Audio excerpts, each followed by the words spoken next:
Welcome to the Investor Coaching Show, a podcast to help you get an insider's view of the financial world and escape common investment traps. We look at the financial news of the day and help you make sense of it so you can relax about money. And here's your host, Paul Winkler. All right. We're back here on the Investor Coaching Show. Paul Winkler, Arlene Brown, talking money and investing. So Arlene brought it up the last break, or last segment, I should say. She talked about the two philosophies of investing, and I was joking around saying that you're wrong. And some people out there, investment advice, what do you mean I'm wrong? Well, let's just read what the Prudent Investor Rule says, which is the restatement of the Law Third from the American Law Institute. And this is written for trustees in the management investment portfolios. Let's just read what they have to say about it. Now, the technical term for this is market efficiency. Markets work is that. And it says, economic evidence shows that from a typical investment perspective, reading from page 75 of the book, by the way, the major capital markets of this country are highly efficient in the sense that available information is rapidly digested and reflected in market prices of securities. As a result, fiduciaries, people that should keep your best interest first, and other investors are confronted with potent evidence that the application of expertise, telling you which areas are going to do what and when and how and moving things around, investigation and diligence and efforts to beat the market in these publicly traded securities ordinarily promises little or no payoff on compensated risks they're talking about, or even a negative payoff after taking into account research and transaction costs. Empirical research supporting the theory of efficient markets reveals that in such markets, skilled professionals have rarely been able to identify underpriced securities that is outguess the market with any respective future return with any regularity. In fact, evidence shows that there's little correlation between a fund manager's earlier successes and their ability to produce above market returns in subsequent periods.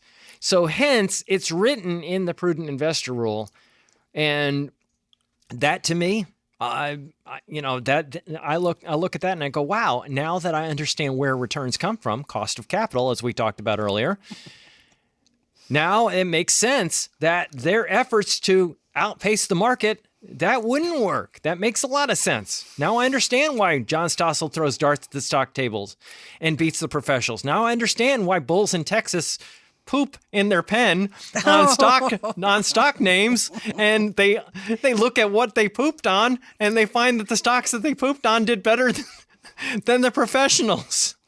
I'm not joking. That is actually something that has been done before, SHO. I remember Andrew, when he was a little schmooker, my son. Oh. He was just a little punk. He could hardly throw a dart. I would go, okay, Andrew, I want you to throw a dart for Dad. I want you to throw this dart at these stocks. And my son Andrew throwing darts would beat the professionals. And we do that every month. We would teach a workshop, and I would have people throw darts at the stock tables. I thought monkeys also. Well, the monkeys too, but I don't want to call my clients monkeys.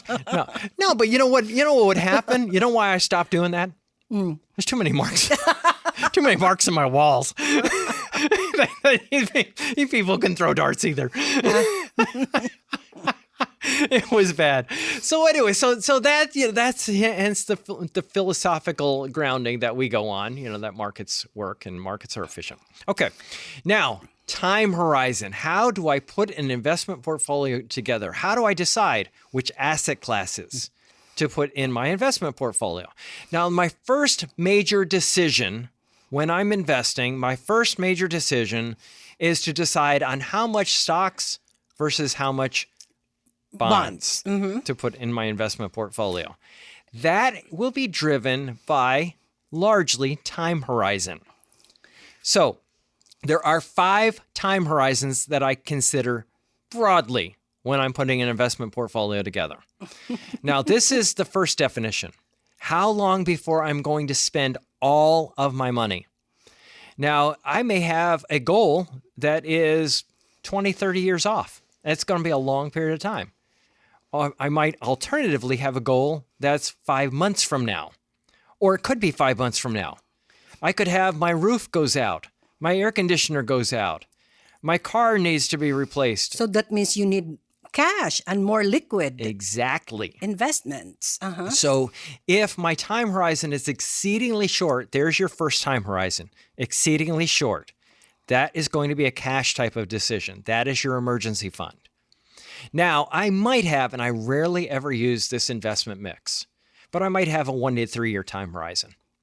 I need all my money back in 1 to 3 years. So what would be an asset mix there, Arlene, for a 1 to 3 year time horizon? Well, short-term bonds. Yeah, and US, most of it, and most of it being bonds. Yeah, I might have like 75% of the portfolio be bonds and only 25% be stocks. Now, this is something you will not see me do very often. And the reason is this. You have asset management fees. If I have that little in stocks, it's really hard to make the case to pay an asset management fee, in my humble opinion. I don't really get excited about that simply because the interest rate, the return on bonds is so low, especially after inflation, that if you're paying an asset management fee in the portfolio, it kind of defeats the purpose. So but that is the 1 to 3 year time horizon in general. This is just from academic research that I'm quoting all of this stuff from, the various academics that I've talked about here on the show today. Okay, now if my time horizon is 3 to 5 years, my asset mix changes a little bit. And what is it going to look like? No, you can probably do 50-50. Sure. Yeah, you can have half stocks and half bonds. Exactly. You might even slide up to 60% stocks. Yeah, 40% bonds, somewhere in that neighborhood. Sure, yeah, absolutely. Now, so my stocks, if I have half of it in stocks, well, that half that's in stocks, some of that's going to be large companies, some of it's going to be small, large value, small value, international large, international small, international large value, international small value, emerging markets large, emerging markets small, emerging markets value. I've got a lot of different areas that I'll have represented in my portfolio. I might have 12 different asset classes in the stock side of things. Maybe even a little bit more if I break it up just a little bit more into microcap and those types of things. Okay, so half of it stocks, half of it bonds. And if I'm going to spend all the money in 3 to 5 years, that's an asset mix that historically you'd be hard pressed to find a 3 or 5 year period, any 3 to 5 year period in all of history, even in the Depression, where you would have lost money. And so that's what defines my time horizon, by the way, is how long could I go without a return? Would I be happy if I went 3 to 4 or 5 years? No, you wouldn't be happy, but... No. I'd be like, oh, crud. Oh, crud. But it's not the end of the world. Yeah. It's not like Bernie Madoff came in and, headed off with all the money. Okay, so now let's say that my time horizon gets to a 6 to 9 year time horizon. Well, we can do 75% and 25% bonds. Yep, so, I can increase it. Yeah. And why would that be? Well, you have more time, okay, to absorb that volatility. Exactly. So if we look at all through history, that asset mix, you'd be hard pressed to find a 6 to 9 year period where you didn't have a return. Now, again, would I be happy if I went that long without a return? But no, I wouldn't. But if we look back and we go, what are we trying to protect ourselves against? The worst case scenario. And that asset mix works really well. Okay, now the next time horizon is... You want to rock and roll? Then you can... You want to rock and roll. Yeah, there you go. You can do the 95-5. Yeah, you might have 95% stocks, 5% fixed income. Yeah. And that's, 10 plus years, And even if you still want to rock and roll and, you can go ahead and do 85-15. You're still rocking and rolling. Sure. Yeah. And that would be an alternative. Absolutely. You could have 85% stocks, 15%, fixed income. And, so, a lot of, and the variance on this, let me just say this, where I might vary between 85-15 and 95-5, it depends really to me. Situation. Yeah. How flexible is somebody? Let's say if I had a time horizon of 7 years and I was sitting there going, yeah, I could do a 75-25 mix with my 7 year time horizon, 75% stocks, 25%.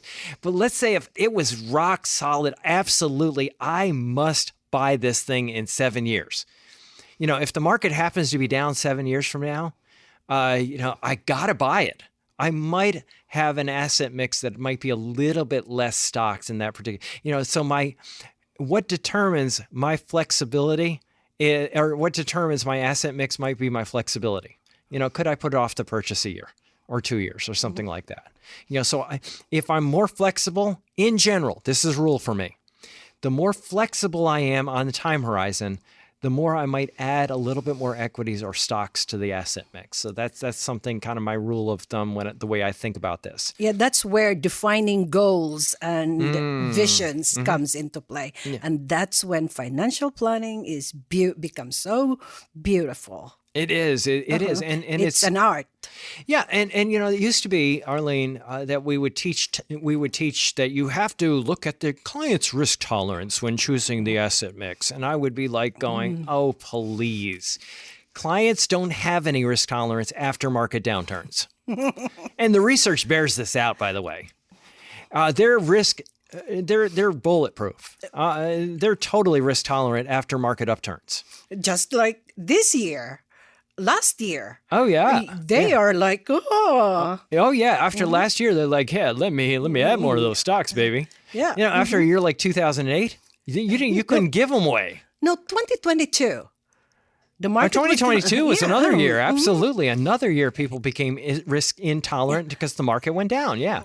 And it's funny thing because 2022 you had the S&P go down 18%. 18%, yeah. And then but you had small value stocks only go down 3%. But a lot of people didn't own them. So they went down more than they should have. Yeah. Yeah. But they know S&P 500. Oh, yeah. I've heard of that.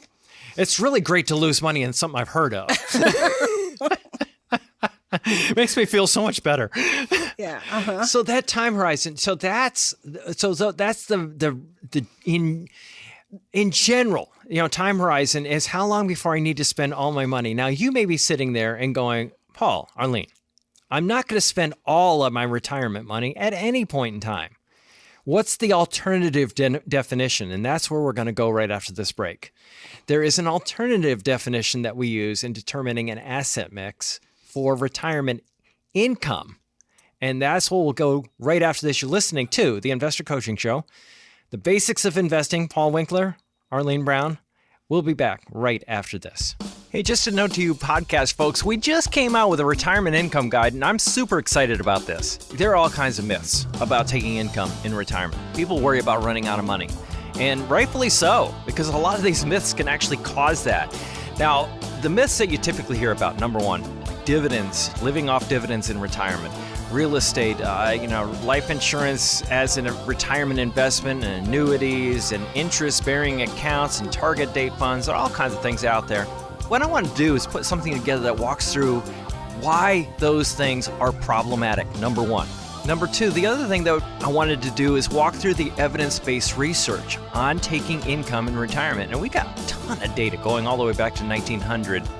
What's the logic behind it? And it's intensely logical. So we put that together, and all you have to do to download that, making it super simple, just go to paulwinkler.com/relax, and you can actually get into that very easily right there. So I would urge you to do that. Check it out, because I think you're going to really like it.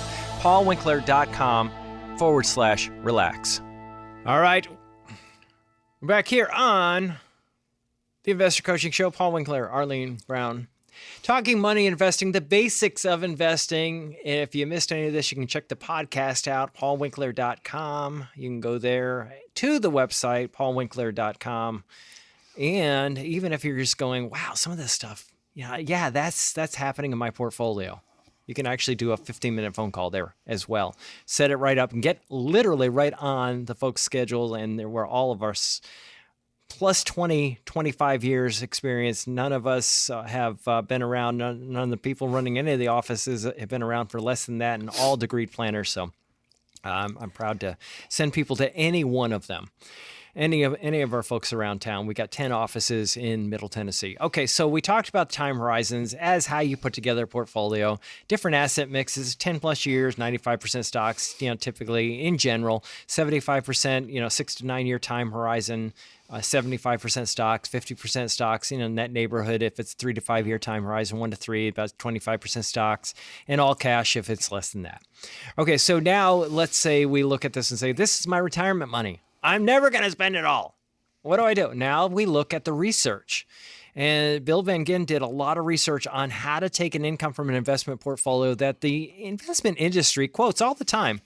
But I'll be darned if I see in any instances where they actually follow the research.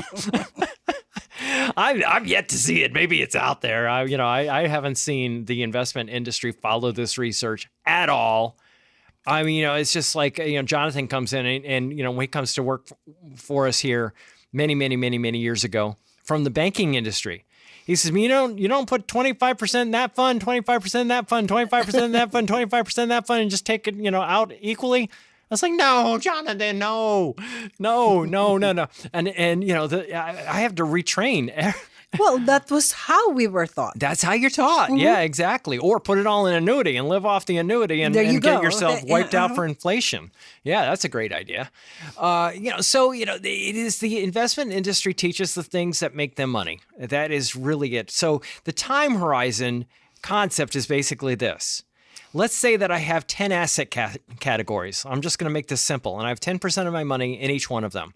10% asset classes like large U.S. stocks, small U.S. stocks, large value stocks, small value stocks. And maybe I have large international, small international, and maybe I have emerging markets. And then I got intermediate bonds and short-term bonds and cash. Okay, so the 10 asset categories I just named. Let's say that I have 10% of my money in each one of them. Now, I wouldn't do it this way, but I'm just using this as example so that you understand the concept. The year is 1998. And I'm taking an income. And large U.S. stocks are rocking. They're up 30-something%. Well, now instead of just taking up 10% of my portfolio, maybe they're taking up 14% of my portfolio. So I'm going to take my income from that area because it's over what it's supposed to be percentage-wise. It's supposed to be 10%. It's at 14%. Okay, so I take it from there. And then the next year, 1999, emerging markets up 71%. I'll take it from there. Emerging markets, I'm not going to look a gift horse in the mouth. I go, it's up 71%. I'll pull it from there.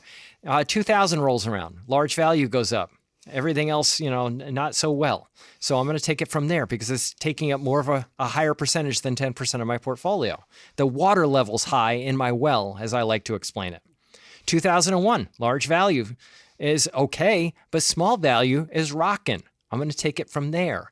2002, international small and bonds. 2003, so in back 2003, it was U.S. small value was the top asset category that year. Okay, so that's what I'm going to do. That's how I'm going to take the income. And Van Gien found that when you put a portfolio together in that particular manner, and you had at least 50% of your portfolio in stocks. That's what he found, at least 50%. You could go higher than that, but he had a minimum in his original study, no less than 50%, that you could have a portfolio give you income and have it keep pace with inflation using data going all the way back to the year 1900. That's where he went back to, is using data all the way back that far. And what he found is you could have an income and an inflation-adjusted income coming from that investment portfolio. And lo and behold, he tried that income in every 30-year period. Because he figured, hey, what if somebody's 65? Maybe they'll live to 95. You got to make sure that the portfolio delivers the income for at least 30 years. So he wanted to come up with a portfolio design that delivered, the most income without running out of money over at least a 30-year period. And that is what he found in the research, is somewhere starting at 50% stocks, going up to maybe about 70 was at the top size, 75%. You could go up a little bit higher than that. But, then you get into, people, intestinal fortitude, how much people can put up with the ups and downs of the market having that much in stocks. But in general, that is the design of the portfolio. And you want to keep the expenses as low as you possibly can in the investing process. So we want to use securities lending revenue. We want to use momentum. We want to make sure we're using those factors of investing to keep expenses as low as possible. And we like to use institutional no-load funds in that. No fees in, no fees out. And, so you don't have the drag on the portfolio that results from that and, back-end loads and things like that. So anyway, that has been the basics of investing. Boy, we covered a lot of ground on this show, have we not? Hey, this is Paul Winkler. Hope you enjoyed today's edition of the Investor Coaching Show. If you want to learn more about what we do, go to our website, paulwinkler.com. Until next time, I'm Paul Winkler, reminding you that I believe that more educated investors are more confident investors, and confident investors are more successful investors. Have a great one. Advisory services offered through Paul Winkler, Inc., an SEC-registered investment advisor. The opinions voiced and information provided in this material are for general informational purposes only and not intended to provide specific advice or recommendations for any individual. To determine what investments are appropriate for you, please consult with a financial advisor. Paul Winkler, Inc. does not provide tax or legal advice. Please consult your tax or legal advisor regarding your particular situation.